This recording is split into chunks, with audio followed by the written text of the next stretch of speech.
کہ ہم شکشا کے میدان میں، تعلیم کے میدان میں آگے آئیں۔ مفکر اسلام حضرت مولانا سید ابو الحسن علی ندوی عرف علی میاں رحمت اللہ علیہ نے ایک خطاب میں فرمایا تھا کہ بیماری سر درد وقتی بیماری ہے اور جہالت پوری زندگی کی بیماری۔ کسی کے بخار آ جائے یہ وقتی بیماری، کسی کے سر درد ہو جائے یہ وقتی بیماری ہے، لیکن جہالت پوری زندگی کی بیماری ہے، پوری زندگی کی بیماری ہے۔ ایک اور موقع پر مفکر اسلام حضرت مولانا سید ابو الحسن علی ندوی عرف علی میاں رحمت اللہ علیہ نے بہت بڑے مجمع میں خطاب کرتے ہوئے فرمایا تھا کہ علم کی مثال ایسی ہے جیسے انسان کے جسم میں ریڑھ کی ہڈی۔ اگر ریڑھ کی ہڈی درست ہے، صحیح ہے، ٹھیک ٹھاک ہے تو وہ کھڑا ہو سکتا ہے، وہ اپنے ماں باپ کی مدد کر سکتا ہے، وہ اپنے بھائی بہنوں کی مدد کر سکتا ہے، وہ رقم پیدا کر کے حاصل کر کے غریبوں، یتیموں، بیواؤں، مسکینوں کی اور گرتے ہوئے لوگوں کی مدد کر سکتا ہے۔ لیکن آگے فرمایا اگر یہی ریڑھ کی ہڈی خراب ہو جائے تو وہ کھڑا نہیں ہو سکتا، وہ اپاہج ہو جاتا ہے، وہ کسی کی مدد نہیں کر سکتا، وہ کسی کے کام زیادہ نہیں آ سکتا۔ ایسا ہی علم کی مثال ہے، علم کی مثال ریڑھ کی ہڈی کی طرح ہے۔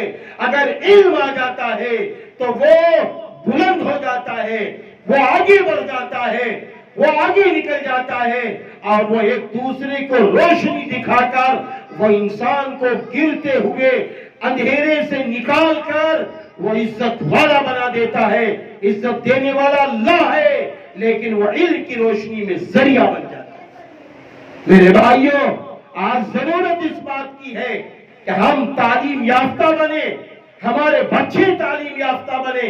اگر آج ہم چاہتے ہیں اپنے اس ملک کو آگے بڑھانے کے لیے، ہمارا یہ ملک ترقی کی راہ پر آئے، تو جہاں ہمیں اس بات کی ضرورت ہے ہمارا مکان اچھا ہو، ہمارا کاروبار اچھا ہو، ہمارا گھر اچھا ہو، ہماری صورتیں اچھی ہو، ہمارے پاس اچھی گاڑیاں ہو، ہمارے پاس اچھا موبائل ہو، تو ایسے ہی ہم کو یہ بھی سوچنا ہوگا ہمارے پاس اچھے ڈاکٹر بھی ہوں، اچھے انجینئر بھی ہوں، اچھے پروفیسر بھی ہوں، اچھے حافظ قرآن بھی ہوں، اچھے قاری بھی ہوں، اچھے عالم بھی ہوں، اچھے مفتی بھی ہوں، اچھے قاضی بھی ہوں۔